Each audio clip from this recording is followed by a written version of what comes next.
जय श्री महाकाल, जय मां मसानी मेलडी सभी को। मसानी मेलडी तंत्र चैनल में स्वागत है आप सभी का। आज मैं आप सभी के लिए एक गुप्त भैरव साधना लेके हाजिर हुआ हूँ, जो कि मैं काफ़ी टाइम से देना चाहता था। ठीक है, आज यूट्यूब पे मैं पूर्ण रूप से उसका विधि विधान देने वाला हूँ। जिन जिन लोगों ने भैरव जी की सिद्धि नहीं की हुई है, ठीक है, और जो लोग भी की हुई है वो भी कर सकते हैं इस साधना को। ठीक है, पुराने नए साधक कोई भी साधक इसे कर सकता है। और यह भैरव जी की साधना का जो अनुभव रहेगा और इनकी सिद्धि का जो दर्शन रूप में, ठीक है, प्रत्यक्षीकरण जो होगा वो मैं गारंटी लेता हूँ। ठीक है, कि इस साधना को करने से बाद साधक को भैरव जी दर्शन भी दे सकते हैं। ठीक है, अनुभव कई कई अनुभव भी दे सकते हैं। और फिर मेरे बताया अगर विधि विधान से सही तरीके से अगर किसी ने किया, ठीक है, जो लोग करेंगे, तो मैं 1000% की गारंटी के साथ देता हूँ कि भैरव जी की सिद्धि होगी ही होगी। ठीक है, और होता ही है। पूर्ण रूप से अगर विश्वास से, श्रद्धा के साथ, अगर विधि विधान दिए गए विधि विधान के साथ, नीति नियम के साथ अगर साधना को किया जाए तो वो सफल होती है। लेकिन ठीक है, कुछ बातें होती है, उन वजह से साधनाओं असफल रहती है। ठीक है, गुरु दीक्षा वगैरह वगैरह। ठीक है, समझ जाते होगे आप लोग। मैंने ऑलरेडी वीडियो बना के डाला हुआ है यूट्यूब पे। ठीक है, कि साधनाओं का मेन असफल होने का कारण क्या है। ठीक है, और साधनाओं को सफल करने के लिए क्या करें। ठीक है, इसके ऊपर मैंने पूर्ण रूप से वीडियो बनाया है और उसके अंदर पूरी जानकारी दी हुई है। ठीक है, तो उस वीडियो को अगर देखिए, आपने नहीं देखा है तो ठीक है, उस वीडियो का लिंक मैं डिस्क्रिप्शन में आपको दे दूंगा। ठीक है, या तो फिर मेरे चैनल पे जाके देख लेना। ठीक है, जो लोग भी कंफ्यूज में, जो लोग को पता नहीं है, ठीक है, असफल होने का कारण, तो वो लोग देख लीजिए। तो ये भैरव जी की साधना जो है ना, ठीक है, वो घर पर भी कर सकते हो आप। ठीक है, शमशान में भी जाके कर सकते हो, किसी भी जगह एकांत स्वच्छ जगह में कर सकते हो। ठीक है, और इसमें नीति नियम वगैरह क्या है मैं समझा देता हूँ, आप सभी को बता देता हूँ।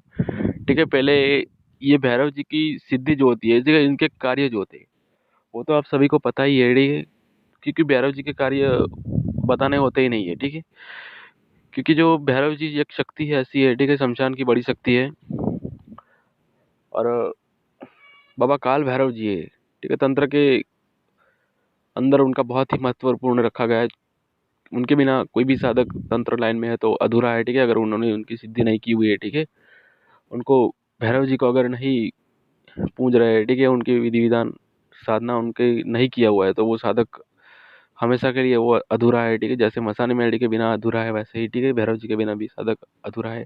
तंत्र में भैरव जी की अगर सिद्धि की हुई है तो वो साधक कभी भी पीछे नहीं हटेगा। ठीक है, कभी भी उनके ऊपर कोई भी तंत्र, अगर वो किसी का भी उतारा काट, तंत्र काट करने गया, किसी का भी मारण प्रयोग हटाने गया, तो वो कभी भी उसके ऊपर, ठीक है, तंत्र काट या फिर कोई भी शक्ति होगी तो सीधा प्रहार नहीं कर सकती, क्योंकि भैरव जी उसके साथ होते हैं, उनकी भैरव जी की कृपा होती है। ठीक है, सिद्धि होती है, तो कोई भी शक्ति एकदम से साधक को इफेक्ट नहीं पहुंचा सकती। ठीक है, एक तरह से उनका सुरक्षा भैरव जी करते हैं। ठीक है, सुरक्षा कवच की तरह।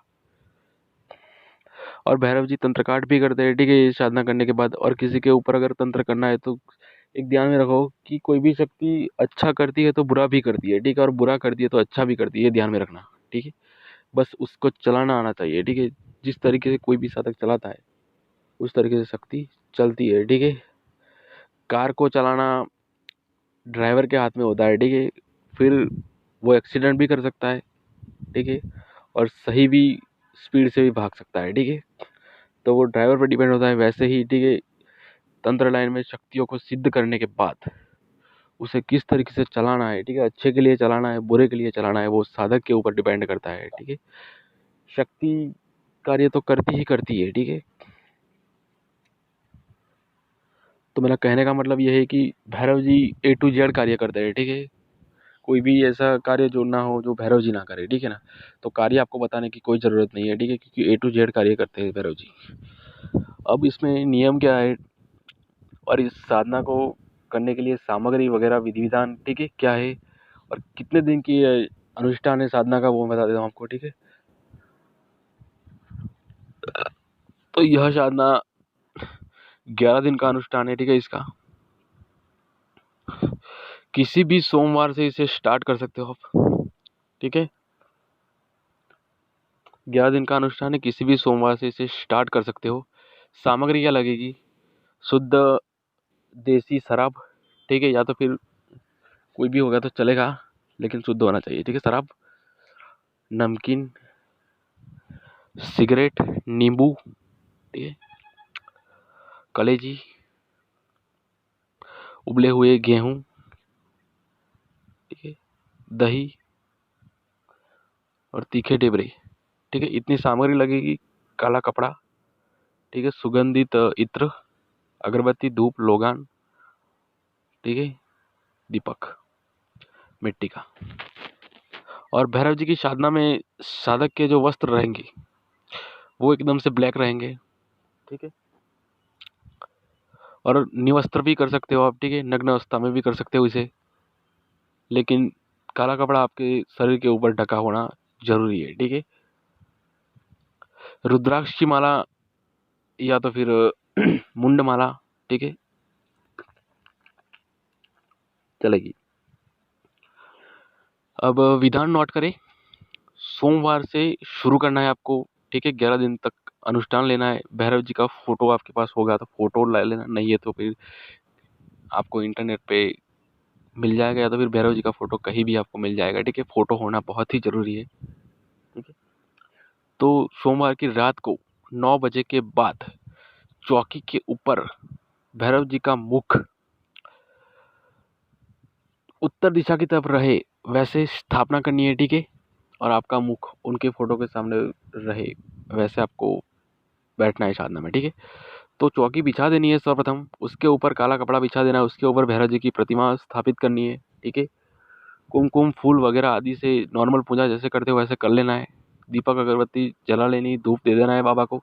दीपक जलेगा, वो ध्यान रहे कि दीपक जो जलेगा, ठीक है, वो उनका मुख है ना उसी तरफ की उनकी बाती रहेगी, और बाती जो रहेगी वो एक खड़ी और एक आड़ी, ठीक है। तो इसमें तेल कोई भी डाल सकते हो, घी डाल सकते हो, ठीक है, सरसों का डाल सकते हो, चमेले का डाल सकते हो, कोई दिक्कत नहीं। सुगंधित स्प्रे लगा देना है भैरव जी की फोटो के ऊपर, ठीक है। इसमें आसन कोई भी ले सकते हो, ठीक है। जो मैंने सामग्री बताई वो सब लेके आपको बैठ जाना है। और सर्वप्रथम आपके गुरु मंत्र की, ठीक है, एक माला कर लेनी है, ठीक है। गुरु मंत्र की एक माला कर लेनी है, ठीक है। इसमें घेरा की कोई आवश्यकता नहीं है। और संकल्प ले लेना है, ठीक है, 11 दिन का, अपने इष्ट देव को याद करके, अपने इष्ट देव की रजा लेके साधना करें।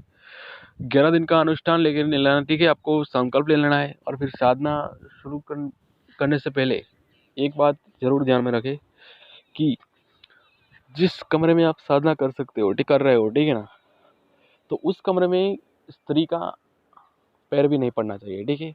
उसके आजू बाजू बाहर रहेगी तो चलेगा दूसरे कमरे में, लेकिन जिस कमरे में आप साधना कर रहे हो 11 दिन तक कोई भी स्त्री उस कमरे में नहीं आएगी, ये ध्यान में रखना, ठीक है, वरना आप दोष में पड़ोगे। तो अपने इष्ट देव को याद कर लेना है, ठीक है, उनकी रजा ले लेनी, उनकी मंत्र उनका है तो एक माला वगैरह 21 बार एक माला या फिर 11 बार आप जाप कर सकते हो, ठीक है। और फिर उसके बाद संकल्प लेने के बाद, ठीक है, माला माला आपको रुद्राक्ष की मिलेगी तो भी चलेगा, या तो फिर मुंड माला मिलेगी तो भी चलेगा, ठीक है। और अगर माला नहीं है तो उंगलियों पर भी जाप कर सकते हो, ठीक है। इस साधना में ऐसा कोई माला का बंधन नहीं दिया गया है, ठीक है। लेकिन हर रोज आपको 3 माला करनी है, ठीक है, मंत्र की। मंत्र बहुत ही छोटा है, बीज मंत्र है भैरव जी का, बहुत ही पावरफुल मंत्र है, ठीक है। जिन जिन लोगों को मैंने दिया है, जिन जिन लोगों को सिद्धि करवाई इसी मंत्र से करवाई है, ठीक है। और उनके अनुभव जो रहे बहुत ही जबरदस्त अनुभव रहे, ठीक है। तो यह साधना को आप करें, ठीक है। 11 दिन तक 3-3 माला करनी है। 11वें दिन आपको काले तिल और सरसों के तेल से हवन करना है, ठीक है। एक माला से हवन करना है, मंत्र के साथ आहुतियाँ देनी है, ठीक है। और अपने कोई भी प्रसाद हो, ठीक है, कोई भी भोग भैरव जी को आप लगा सकते हो, ठीक है। लास्ट में दिन, पहले दिन तो जो मैंने बताया वो भोग आपको लेके ही बैठना है, ठीक है। जैसे आपकी 3 माला खत्म होती है, भैरव जी को शराब का भोग लगा देना है, ठीक है। नमकीन, सिगरेट जला के दे देनी है। कलेजी का भोग जो बताया मैंने उस कलेजी और उबले हुए गेहूं को अंगारे या फिर आप आग जलानी है उसमें देना है, ठीक है ना कलेजी, 3 माला होने के बाद, ठीक है।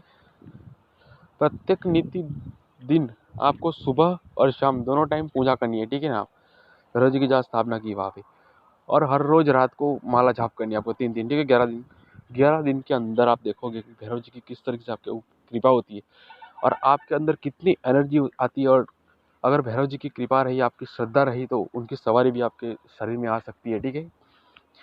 क्योंकि ये साधना होती है तंत्र लाइने में, बता नहीं सकता कि इसमें कौन कौन से अनुभव होने वाले हैं, ठीक है। क्योंकि उनकी कृपा है, वो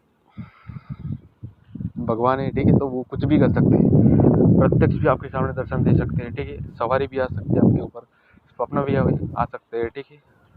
किसी इंसान के रूप में भी आ सकते हैं, ठीक है। तो ध्यान में रहे ये, और किसी को भी ये जो भी अनुभव है ना, किसी को बताना ही नहीं, ठीक है ना।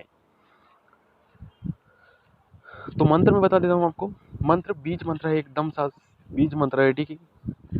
कई लोगों ने भी सुना भी होगा, लेकिन उनको पूर्ण रूप से विधि विधान का, ठीक है, गलत होता है, इस वजह से सिद्धि नहीं मिलती है। तो मंत्र सुन लीजिए आप। बम बम भैरवाय हूँ फट, बम बम भैरवाय हूँ फट, बम बम भैरवाय हूँ फट, ठीक है। बीज मंत्र है, बहुत ही पावरफुल मंत्र है, ठीक है। अघोरियों के मुख से निकला हुआ साधना की हुई, ठीक है, मंत्र है ये। तो इस मंत्र का आप कीजिए, ठीक है, सिद्धि करिए। और जो भी लोग तंत्र से पीड़ित है, जो भी लोग कार्य करवाना चाहते हैं, ठीक है, जो भी लोग अच्छा करना चाहते हैं, वो इस साधना से भैरव जी को सिद्ध करने के बाद आप कीजिए, ठीक है। अब इसे किस तरीके से चलाना है, वो सब जो भी लोग सिद्ध करेंगे, वो लोग मुझे प्रश्न में मैसेज करना, ठीक है, व्हाट्सएप पे। मैं उससे सब समझा दूंगा कि क्या क्या कार्य में किस किस चीज़ों पे भैरव जी चलते हैं, ठीक है। तंत्र किस तरीके से काट किया जाता है, ठीक है। इस मंत्र की सिद्धि से मैं मानव प्रयोग का काट मात्र एक नारियल से करता हूँ, ठीक है। मात्र एक नारियल से करता हूँ, ध्यान में रखें। बहुत ही पावरफुल मंत्र है, ठीक है। क्योंकि स्वयं भैरव जी विराजमान है इस मंत्र के अंदर, ठीक है। तो इस साधना को कीजिए, और जो जो लोगों को जो जो भी अनुभव होते हैं, ठीक है ना, जिन जिन लोगों को जितने भी अनुभव होते हैं, वो सब मुझे व्हाट्सएप पे जरूर मैसेज करना, ठीक है। एक बार व्हाट्सएप पे जरूर मुझे मैसेज करना एक बार, ठीक है। तो चलिए साधक मित्रों, मिल जाए अगले वीडियो में। जय श्री महाकाल, जय माता रानी सभी को।